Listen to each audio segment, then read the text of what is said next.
네, 반갑습니다. 주라사대입니다. 오늘도 이제 현대위아에 대해서 좀 깊게 한번 살펴볼 건데요.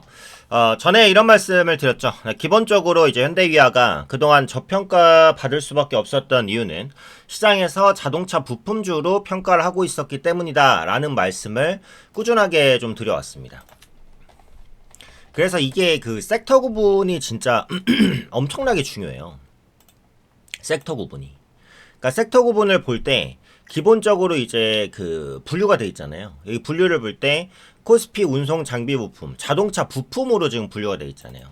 근데 자동차주도 저평가고 자동차 부품주도 만년 저평가입니다. 그래서 그런 부분들을 해소시킨 적이 거의 없어요. 근데 이제 현대위아 같은 경우 섹터 분류가 자동차 부품으로 돼 있다 보니까 그동안 이제 성장성에도 불구하고 굉장히 낮은 시가총액을 가질 수밖에 없었다라는 겁니다.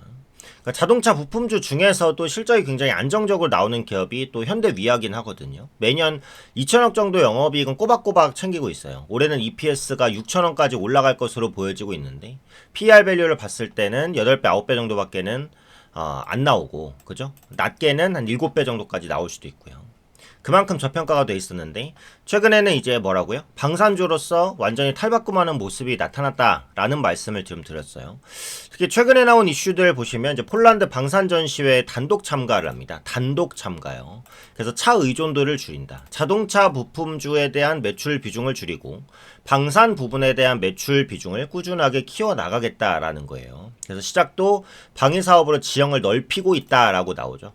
동유럽 최대 방산 전시회 중에 MSPO 2025라는 게 있는데 이게 이제 시장에는 잘 알려져 있는 방산 전시회는 아니긴 한데요. 그래도 동유럽 부분에서는 굉장히 알아주는 방산 전시회라고 보시면 됩니다. 여기서 이제 105mm 곡사포 소형 전술차를 결합한 무기를 선보인다라는 거고 화포를 중심으로 해서 방산 사업을 확장하겠다고 했어요. 그래서 계열사 의존도를 줄이면서 사업 다각화 행보를 이어간다. 그러니까 지금 이게 현대위아잖아요. 그 종목 이름이. 그래서 현대가 붙어 있잖아요. 그러니까 현대차 그룹의 그냥 부품주구나 이렇게 생각할 수밖에 없다 사람들이. 그러다 보니까 이런 현대 이름을 조금 제끼고 단독으로 성장하고 싶은 그런 마음들을 좀 표출하고 있다. 이렇게 보실 수 있을 것 같아요. 그래서 이번 전시회에서 경량화 105mm 자주포, 차량 탑재형 81mm 박격포, 기동형 화포 체계와 차량 탑재형대 드론 통합 방어 체계, 원격 사격 무기 통제 체계, 미래형 무기 체계도 같이 보일 것으로 전망이 되고 있습니다.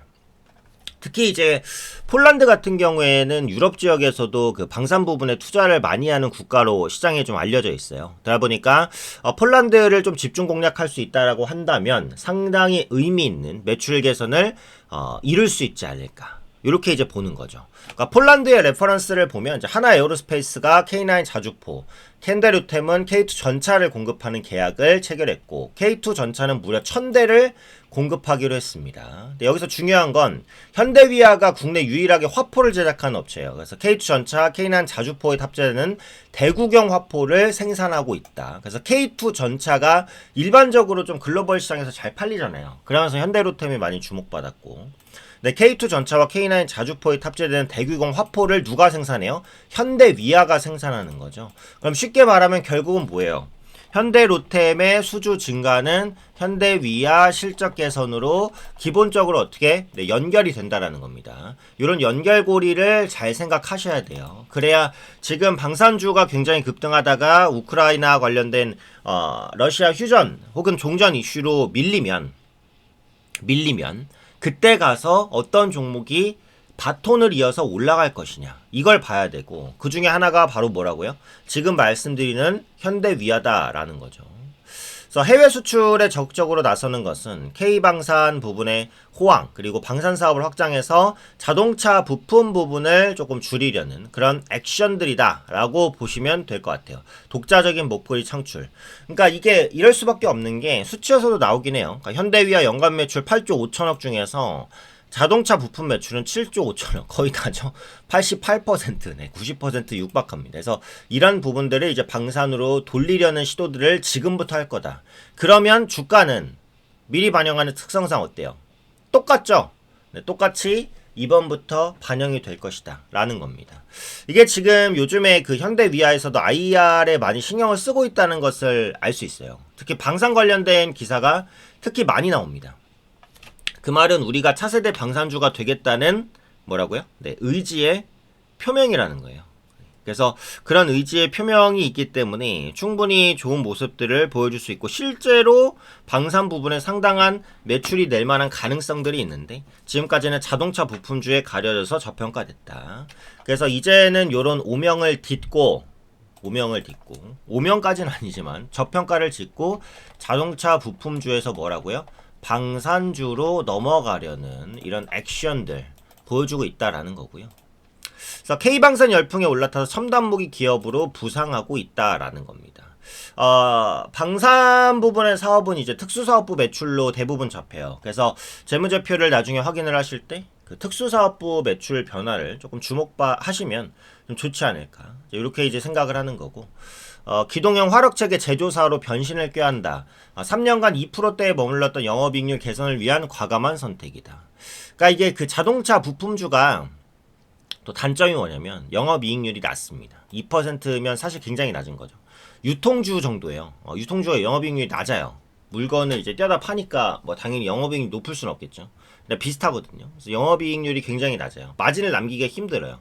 마진을 조금 남길성 싶으면 단가 인하 압박이 들어옵니다. 보통 이제 자동차 부품주의 아주 일반적인 생리다. 네, 이렇게 보시면 될 것 같은데.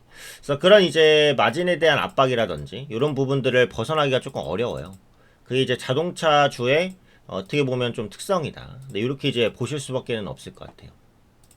네, 그래서 그런 부분들을 이제는 조금 깔끔하게 해결을 하고 싶다라는 마음들이 좀 반영이 되고 있다라고 보시면 될 것 같습니다. 그게 바로 현대위아라는 거죠. 그래서 방산 부분에 모멘텀이 있다라는 부분을 시장이 조만간 인지를 할 거예요. 그럼 그걸 인지하는 순간 어떻게 되는 거죠? 현대위아의 몸값은 크게 달라지겠죠. 그거는 예정이 된 겁니다. 그죠? 예정이 된 거기 때문에. 그래서 방산 부분, 특수사업 부분의 매출이 늘어나면 이 영업이익률은 자연스럽게 끌어올려진다라고 보시면 될 것 같습니다. 그래서 방산 부분 매출이 22년에 1,800억에서 24년 3,480억, 86% 급증했죠. 매출에서 차지하는 비중 몇 년 내로 10% 이상까지 빠르게 끌어올릴 가능성이 매우 높다라고 보시면 되겠습니다. 현대 국내에서 전력화 이전 단계 2027년 전력화를 목표로 추진하고 있다. 그래서 방산에 대한 기술도 이제 그 AI 발전 때문에 계속해서 그 빠르게 발전할 거예요.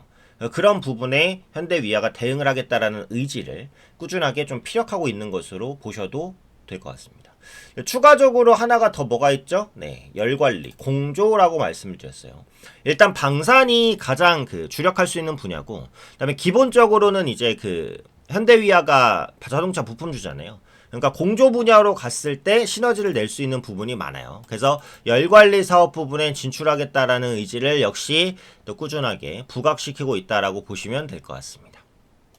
근데 이제 공조로 유명한 업체가 어디가 있냐면 한온 시스템이에요. 그래서 현대위아가 이제 공조, 열관리 분야에서 꾸준한 투자를 한다라고 했을 때는 한온 시스템과의 경쟁이 어느 정도 있을 것이다. 근데 이제 현대위아가 자동차 부품 부분에서 쌓았던 상당한 그 기술력을 바탕으로 열관리 공조 시스템에서도 성과를 낼 거라고 보죠. PV5에는 그 현대비아가 개발한 실내 에어컨, 히터를 비롯해서 전기차 모터, 배터리 시스템 열관리를 전담하는 냉각수 통합 모듈이 탑재가 됩니다. PV5는 기아의 PBV, 목적 기반 차량이라고 보시면 돼요. 그래서 열관리 시스템 양산에 본격적으로 뛰어들고 있기 때문에 2028년에는 열관리에서 1조 원 달성하겠다는 로드맵까지 세운 상황입니다. 주요 모멘텀은 어쨌든 방산이에요. 방산인데 추가적으로 이제 그 공조 부분의 모멘텀도 더해지고 있는 것으로 이렇게 보시면 되겠습니다. 자, 단가가 5만 원 정도 되죠. 그렇게 낮은 주가는 아닌데 이제 거래량만 받쳐주면은 충분히 올라갈 수 있겠다. 근데 지금 주가가 여기서 한 차례, 여기서 두 차례 하락했고 여기서 한 번 더 하락했다가 바닥을 찍고 살짝 올라가려는 모습들을 보여주고 있기 때문에 크게 보면은 이제 10배어까지도 가능할 수 있는 그런 종목이라고 말씀을 드렸어요. 미니멈 20만원까지는 볼 수 있겠다라는 겁니다. 그래서 결국은 이제 그 현대위아의 방산 시스템 부분에 있어서는 추가적인 이슈들을 확인하면서 가야 되긴 하지만 성장에 대한 방향성 자체는 명확합니다. 그래서 이런 종목에 대한 분석으로 투자를 함께 하셔야 안정적으로 돈을 버실 수가 있다라는 부분이죠. 지금 무료로 제공해드리고 있는 서비스가 있는데요. 주라사대 구독자 혜택 신청입니다. 요 영상 하단에 이제 그 링크가 있어요. 그 링크를 이제 누르시면 바로 들어가실 수가 있는데 여기서 이제 원하시는 혜택, 뭐 종목 분석을 원한다, 혹은 단타라든지 뭐 종가 베팅을 원한다, 뭐 섹터별로 세력주를 원한다, 이런 것들 이제 체크하실 수가 있고요. 연락처를 써주셔야 저희가 정보를 들어드릴 수 있으니까 핸드폰 연락처는 써주셔야 되고요. 무료로 정보는 제공됩니다. 분석 희망하는 주식 알려주시면 그거에 대해서 답변을 드릴 거예요. 삼성전자면 삼성전자, 현대위하면 현대위하, 하이닉스면 SK하이닉스 이렇게 쓰시면 되고 3자대공 동의를 해주셔야 이제 저희가 정보를 무료로 제공해 드릴 수가 있으니까 꼭 동의는 해주시고 구독자분들에 한해서 이제 혜택을 드리는 겁니다. 한정 혜택이고요. 조만간 이제 혜택은 종료가 될 수도 있어요. 그래서 화면 하단에 있는 영상 하단에 있는 링크를 클릭하시고 요거 혜택하시면 정보 최대한 이제 제공을 해드릴 겁니다. 개인 투자자가 기관과 외국인에 언제까지 끌려다닐 수는 없겠죠. 끌려다니지 않고 주체적으로 투자해서 수익 보실 수 있도록 도와드릴 테니까 부담 없이 영상 하단에 있는 링크 누르시고 남겨주시면 될 것 같아요. 자, 주라사대였고요. 구독과 좋아요 많이 해주시고 앞으로도 계속해서 좋은 영상들, 실질적인 투자 하실 수 있는 또 좋은 영상들로 또 찾아뵙도록 하겠습니다.